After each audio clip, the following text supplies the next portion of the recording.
Ya, terima kasih telah menonton video saya. Di sini saya akan sharing terkait pemeriksaan pajak dengan judul metode tidak langsung dalam pemeriksaan pajak, menentukan penghasilan bruto wajib pajak orang pribadi. Nah, sebelum masuk materi, kita minum kopi lebih dahulu. Seruput kopi sedikit dulu. Mantap. Nah, kita lanjutkan ya. Di dalam SE 65 PJ 2012 itu ada metode-metode terkait pemeriksaan pajak. Nah, salah satunya ini saya akan menjelaskan terkait menentukan penghasilan bruto wajib pajak orang pribadi. Nah, metode pendekatannya saya akan menggunakan biaya hidup dan kekayaan bersih. Nah, pertama, kita slideshow dulu lah ya. Nah, metode tidak langsung dalam pemeriksaan pajak. Yang pertama, metode pendekatan biaya hidup. Biaya hidup adalah seluruh pengeluaran wajib pajak, tidak termasuk pengeluaran yang digunakan untuk menambah kekayaan. Setidaknya, apabila wajib pajak tidak memiliki utang, maka penghasilan wajib pajak minimal sama dengan biaya hidup. Artinya, biaya hidup sama dengan penghasilan. Dalam penerapan pendekatan ini, jumlah tanggungan wajib pajak serta pola dan gaya hidup dan keadaan tempat tinggal wajib pajak perlu diperhatikan untuk mendapatkan jumlah biaya hidup yang sewajarnya. Titik. Nah, ini komponen pengeluaran biaya hidup ya, 1-12 dari konsumsi rumah tangga sampai dengan pengeluaran lainnya. Kita harus menentukan jumlah biaya hidup yang sewajarnya. Dilihat dari pola, gaya hidup, dan keadaan tempat tinggal wajib pajak itu sendiri. Gaya hidup di perkotaan akan berbeda dengan gaya hidup perdesaan. Nah, itu kita harus memperhatikan hal-hal seperti itu dalam menentukan biaya hidup. Yang kedua itu metode pendekatan kekayaan bersih. Pendekatan pertambahan kekayaan bersih dilakukan dengan menghitung selisih kekayaan bersih wajib pajak awal dan akhir tahun. Kekayaan bersih adalah selisih antara harta dan kewajiban atau utang yang dimiliki oleh wajib pajak orang pribadi. Artinya, kekayaan bersih sama dengan harta dikurangi hutang. Di sini ada formulanya. Kita lihat di tabelnya. Kekayaan bersih akhir tahun itu adalah penambah positif. Kekayaan bersih awal tahun itu negatif. Kenaikan atau pengurangan kekayaan bersih. Ini bisa positif atau negatif. Biaya hidup itu positif. Penghasilan bukan objek pajak atau PPh itu negatif. Kita keluarkan. Penghasilan bruto. Nah, ini jadi hasilnya penghasilan bruto. Nah, ini adalah metode untuk ini adalah perhitungan penghasilan bruto. Nah, dengan pendekatan pertambahan kekayaan bersih.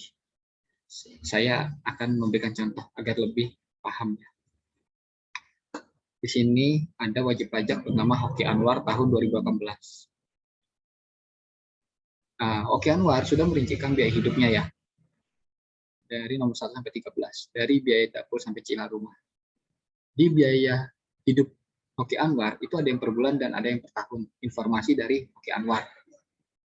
Dan Hoki Anwar juga memberikan informasi di SPT 2017 itu ada harta. Sudah dia laporkan dan tepat waktu pelaporan perpajakannya. Di 2018, di sini ada perubahan hartanya. Ada yang dijual, ada yang ditambah, ada yang baru juga.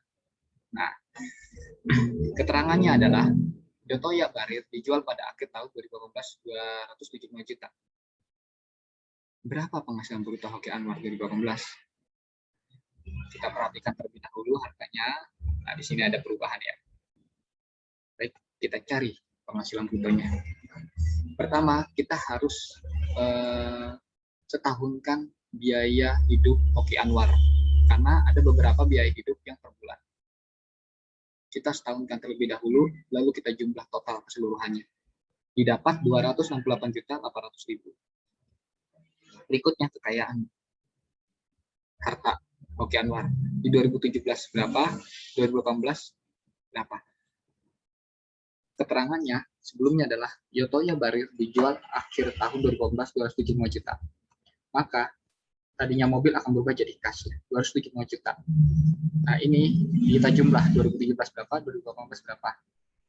Nah, ini ada penambahan dari 655 juta menjadi 1,4 miliar. Dan selanjutnya, berapa penghasilan brutonya? Kita masukkan formula pendekatan kekayaan bersih. Kekayaan bersih akhir tahun 2018 itu 1,4 M. Akhir tahun 2018, 1,4 M. Kekayaan bersih awal tahun 2018 itu 695 juta. Kita ambil akhir tahun 2017, 695 juta. Berapa kenaikan atau pengurangan kekayaan bersih? Ternyata naik 790 juta. Biaya hidupnya kita sudah totalkan setahun 268 juta. Sekian kita masukkan. Ini akan jadi penambah. Penghasilan bukan objek pajak atau final.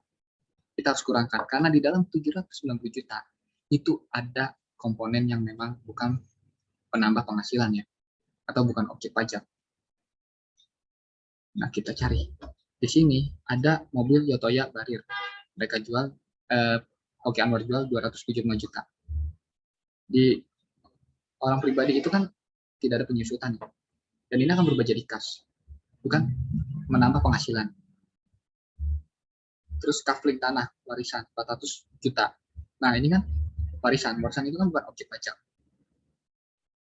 Bisa dikeluarkan. Jadi 400 juta ditambah 275 juta, 675 juta.